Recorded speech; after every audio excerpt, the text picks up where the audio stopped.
Bonjour à tous, j'espère que tout va bien. Aujourd'hui, je prends la parole parce qu'en immobilier, la loi évolue tout le temps. Et à partir du 1er janvier 2023, il a été mis en place le CIL. Si tu vends ta maison, si tu achètes une maison, tu dois forcément connaître le CIL. On est déjà le 21 février aujourd'hui. Tu connais pas? T'en as pas entendu parler? C'est le carnet d'information du logement. Alors, qu'est-ce que c'est et de où ça vient? On regarde tout ça en détail. Regarde ce petit indice, c'est la loi climat et résilience d'août 2021 qui fait intervenir aujourd'hui, suite au décret du mois de décembre, le CIL. Alors le but, c'est de faciliter la transition énergétique et la transmission de son logement au futur acquéreur pour pouvoir améliorer ses performances si nécessaire. Quelles ventes sont impactées par ce CIL? Le CIL est exigé pour toutes les constructions neuves depuis le 1er janvier 2023.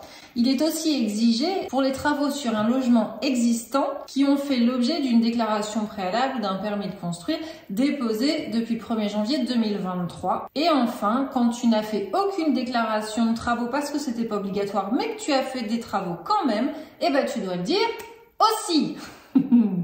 Bon à savoir. Ça ne concerne pas que les ventes, ça concerne aussi ce qu'on appelle les logements foyers, les logements de gardiens, les chambres de service, de fonction, les logements qui sont inclus dans un bail commercial et attention, ça concerne aussi les locations meublées. Quels travaux ça concerne précisément? Je dirais bien que c'est simple, mes façons de parler, parce que tout est inscrit, comme d'habitude, dans un décret. Là, c'est celui du 27 décembre 2022. Mais le tout étant de le lire et d'avoir l'information, je te l'accorde. Ça concerne tous les travaux qui peuvent impacter la performance énergétique du logement.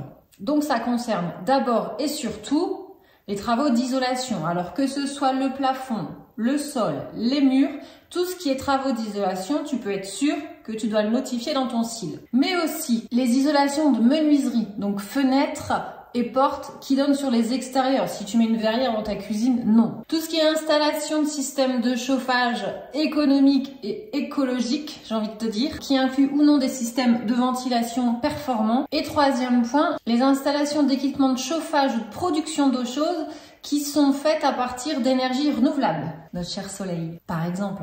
Ça peut aussi être un chauffe-eau thermodynamique. Tout ça, tous ces travaux-là, si tu les as réalisés, tu dois les notifier dans ton CIL. On va voir maintenant le contenu de ce document. Alors déjà, il est établi par le propriétaire du logement à partir des informations qui lui ont été transmises par l'entreprise qui a fait les travaux. Très important, on est dans la loi climat et résilience. Ce document doit être fait de façon numérique. Alors ce CIL, il doit comporter obligatoirement l'ensemble de ces éléments. La date et la description des travaux réalisés, la liste et les caractéristiques des matériaux utilisés, les notices d'information et de maintenance d'entretien des équipements, donc c'est jusqu'au boutiste, il faut la marque, le nom, le modèle, la notice, et voilà, il faut aller au bout de la chose. Un document qui permet d'attester la performance énergétique de ton logement et les moyens de l'améliorer. Le DPE, l'audit énergétique, ce genre de choses doivent être inclus dans le CIL.